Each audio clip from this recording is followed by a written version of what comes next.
जैसे वृद्ध पुरुष के हाथ में लकड़ी, बोलो क्या होता है ओम जी, वृद्ध पुरुष के हाथ में लकड़ी, वो गिरता भी नहीं है और स्थिर भी, वो गिरता भी नहीं है और स्थिर भी नहीं रहता है। क्या? वो लकड़ी गिरने भी नहीं देती है और स्थिर भी नहीं होने देती है। बस इसी प्रकार से सम्यक प्रगति के उदय से सम्यक्त से गिरता भी नहीं है, स्थिर भी नहीं रहता है। क्या बोलता शांतिनाथ भगवान? शांति देते हैं। क्या देते हैं? और पार्श्वनाथ भगवान क्या करते हैं? विघ्न निवारण करते हैं। तो भैया शांतिनाथ में क्या विघ्न दूर करने की शक्ति नहीं है? शांतिनाथ ने भी विघ्न दूर किया। पूज्य पाद स्वामी की आंखों की रोशनी चली गई, दृष्टिम प्रसन्नाम कुरु।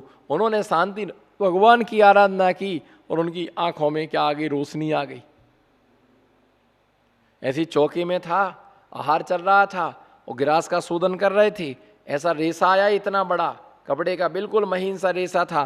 तो मैं उसको देख रहा था, घूर घूर के देख रहा था कि है क्या है ना। तो एक आदमी वहाँ खड़ा था, तुरंत पढ़ने लगा, नरेंदम फणेंदम सदेंदम मदीसम न भजे ना है सीसा मरे ना है। वो पढ़ने लगा तो नरेंदम फणेंदम। मैंने, किसी ने कहा क्या कर रहे? बोले उपसर संकट निवारण स्तोत्र। क्या? मैंने कहा भैया ऐसे स्तोत्र पढ़ने से अंतराय का निपटारा होने लग जाए तो कभी बालचंद जी आ जाए तो ये स्तोत्र पढ़ दो, नरेंदम फणेंदम। लोगों की ऐसी अवधारणा हो गई है, लोगों ने दिनों में तीर्थंकर भगवान को बांट लिया। दिनों में तीर्थंकर, शनिवार को मुनीश्वर वेदनाथ भगवान,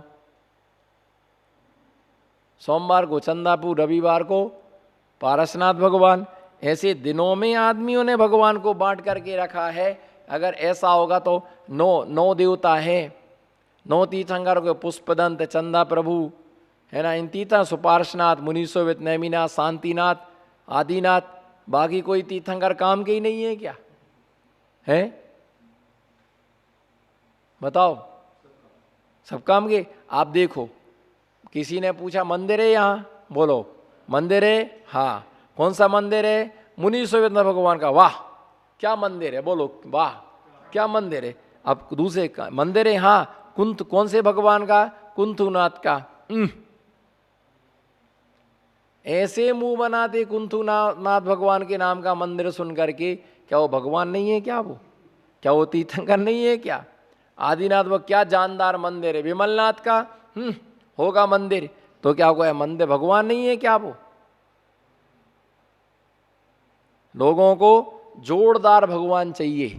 कौन से? कौन से? बोलो। जोरदार भगवान चाहिए कि जिनका नाम लेते ही दुकान चल जाए, जिनका नाम लेते ही शादी हो जाए, जिनका नाम लेते ही बच्चा परीक्षा में पास हो जाए। जोरदार भगवान है, जोरदार महाराज हैं, जोरदार श्रावक हैं, जोरदार श्राविकाएं हैं। तो ऐसे लोगों का जो रिसर्च है, ऐसे जो लोगों के तो दोष, सम्यक दर्शन के 25 दोष हैं। इसी प्रकार से श्रावक के जो 12 व्रत हैं, प्रत्येक व्रत के 5-5 अतिचार हैं। 12 पंचे 60। सम्यक दर्शन के 5 अतिचार हैं। कोई आचार्यों ने संलेखना को शिक्षा व्रत में नहीं गिनाया, तो संलेखना के 5 अतिचार अलग से दिए। तो इसलिए 70 अतिचारों को टालता श्रावक, वो 70 अतिचारों को टाल करके 12 व्रत और सम्यक का क्या करता है? पालन करता है। इतने दोषों को टाल करके वो क्या करता है?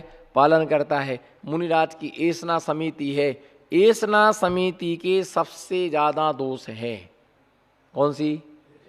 कौन सी समिति? 5 प्रकार की समितियों में ऐसना समिति है, और ऐसना समिति में सबसे ज्यादा दोष कहे गए कितने? 46। 46 16 उद्गम, 16 उत्पादन, 10 ऐसना, 4 संयोजन, टोटल 46 दोष कहे गए हैं। एक ग्रस्तों का आहार नहीं है कि तुम कुछ भी उठा करके दे दो, कुछ भी बना करके दे दो। जब तुम साधु बनोगे तब तुमको पता चलेगा। नॉर्मल पर्यूषण पर में लगभग कोई शुद्ध भोजन करता है, कोई सोले का भोजन करता है। क्या?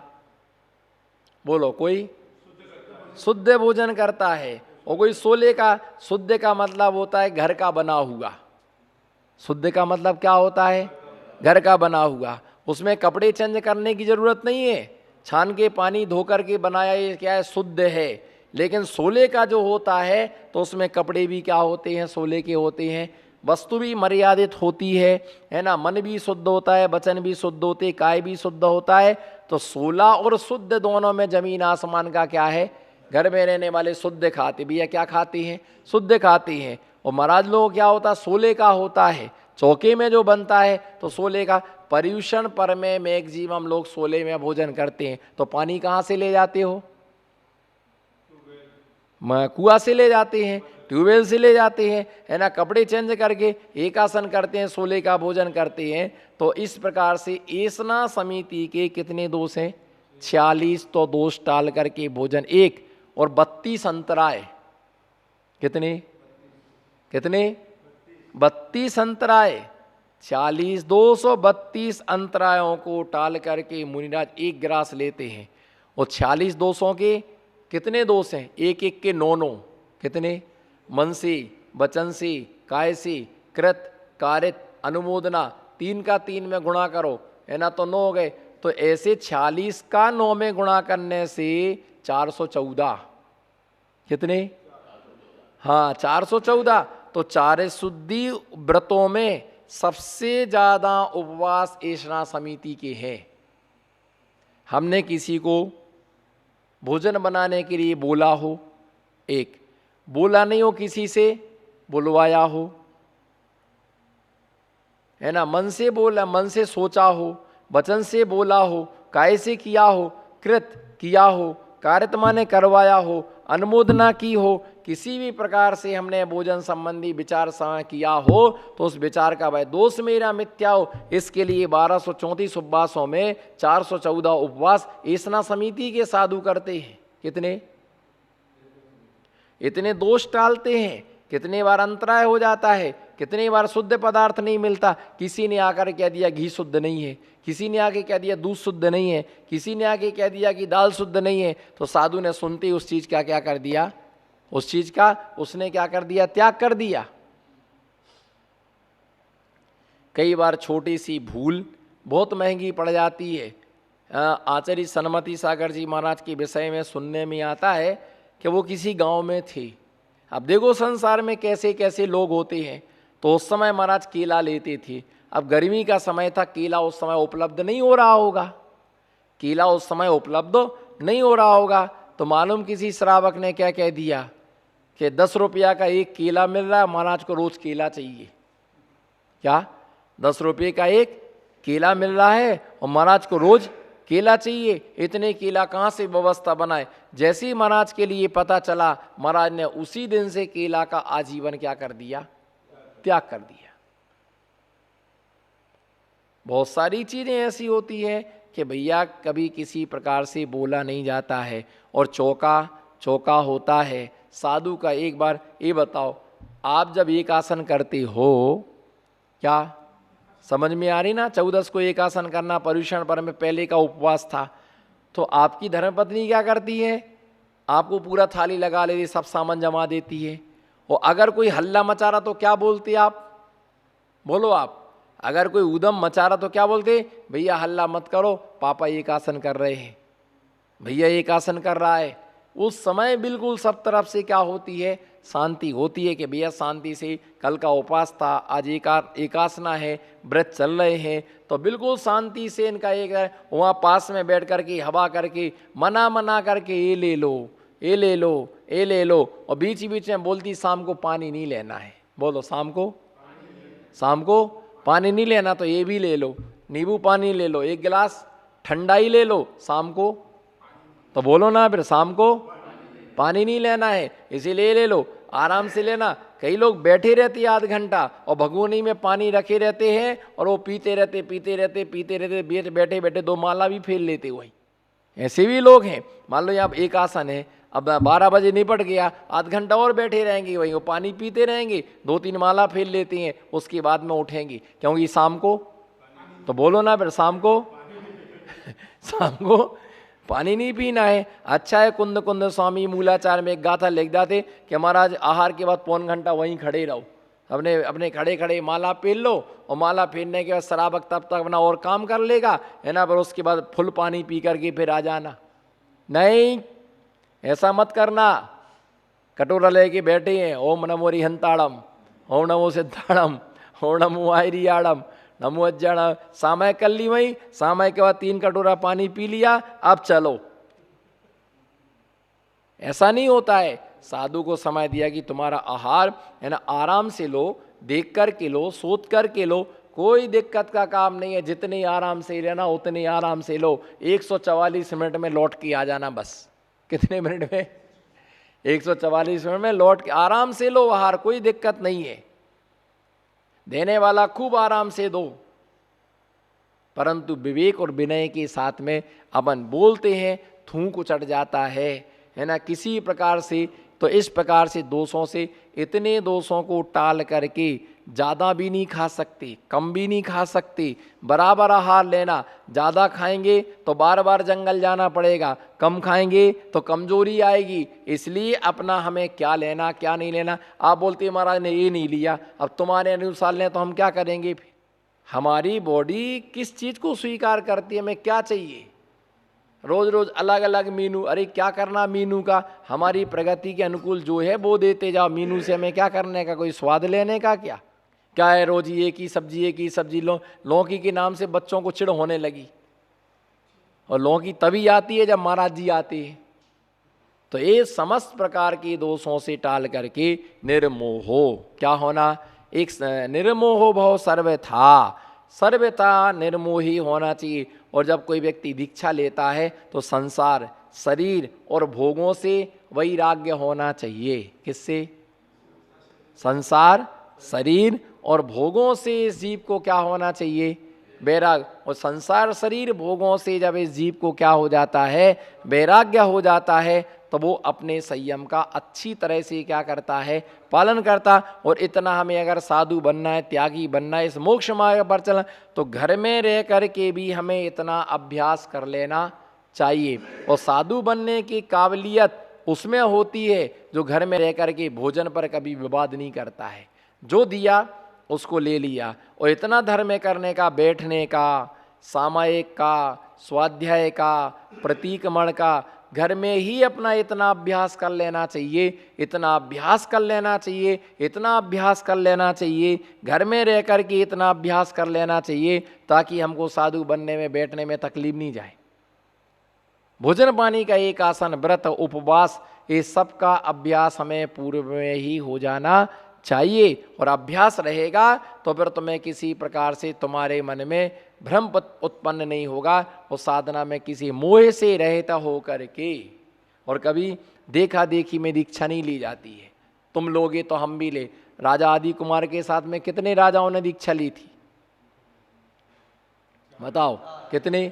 4000 राजाओं ने दीक्षा ली। क्यों ली उन्होंने दीक्षा? बताओ क्यों दीक्षा ली उन्होंने? उनको ये भाव था कि हमारा स्वामी दीक्षा ले रहा तो हमें भी लेना है, हम नहीं रहेंगे। हमारा स्वामी दीक्षा ले रहा है तो न दे, उन्हें संसार से क्या नहीं हुआ? वैराग्य नहीं हुआ। देखा देखी में दीक्षा ले ली, फिर क्या हुआ?